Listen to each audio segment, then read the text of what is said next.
want to bring in Mr. Blaikie. Mr. Blaikie, I don't know if this is going to divide the NDP and the Liberals, but it seems to me you are in a position as a party to flex some serious muscles here as a partner in the confidence and supply agreement if you don't get this public inquiry you're looking for into the election integrity issue. How far is the NDP caucus prepared to push this to get the inquiry you're looking for? Because it doesn't sound like the Liberals are going to give it willingly.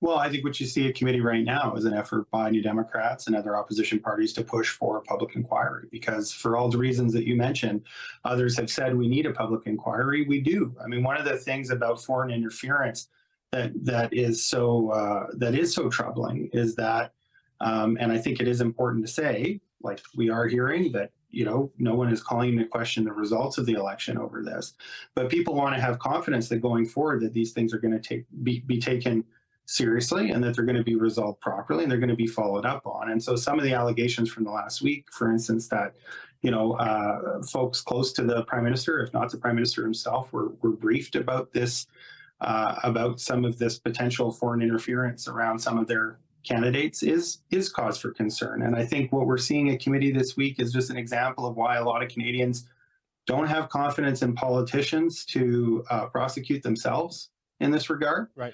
And we're at a point where I think the just trust us answer isn't going to do it for Canadians. And so, like, we know that we're at a time where there's a high level of a lack of confidence in public institutions. So that's why the public inquiry makes a lot of sense. I think we should get it out of the arena of partisan battling, and we should have someone look into this that Canadians can have some confidence in, that is going to be rendering a nonpartisan verdict, having seen all of the evidence. And, you know, I mean, you do need a certain security clearance in order to be able to review all of the evidence. There are people in Canada that can do that job. You mentioned a precedent of having just done that on another important issue that involved national security.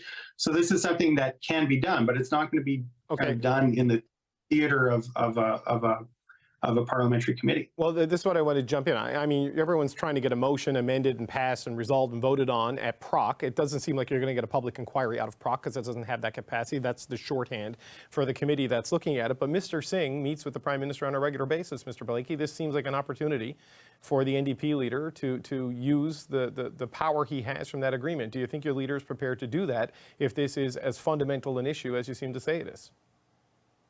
Well, as I say, I think you'll find that New Democrats are a fierce advocate when it comes to having a public inquiry on this topic. But we're also, I mean, one of the reasons we want a public inquiry is because we want to see a responsible approach to contentious issues. So going out and issuing, threats about triggering an election right in the middle of a lot of speculation about how foreign interference threats are handled during elections, it seems more like a way of playing into some of the political theater that we're seeing at committee, when New Democrats want to be a voice to try and lower some of the really partisan rhetoric around these things and get to a solution.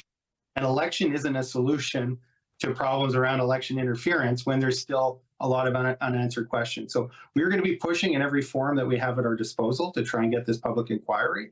And we're going to continue, despite people egging us on to be hyperbolic about it, we're going to continue to just push persistently to have grown-up voices prevail in the room and get these questions into a forum where they can be answered in a way that Canadians have confidence in. I mean, we may be able to answer questions to our satisfaction as politicians around the committee table, but the question is whether or not whatever recommendations come out of that parliamentary study, whether those are going to be satisfactory to Canadians, and I'm not sure they will, which is why the public inquiry is important, and it's why we'll be pushing for it at every table, and I'm sure that this is something that will be a topic of conversation. Okay, you make an excellent point about the irresponsibility of plunging the country into an election while we're trying to figure out how our elections are being meddled in. We're out of time. I'm going to have to leave it there. I want to thank you so much for joining me with the committee still on the go. Ruby Zahota, Michael Barrett, Daniel Blaikie, thanks so much.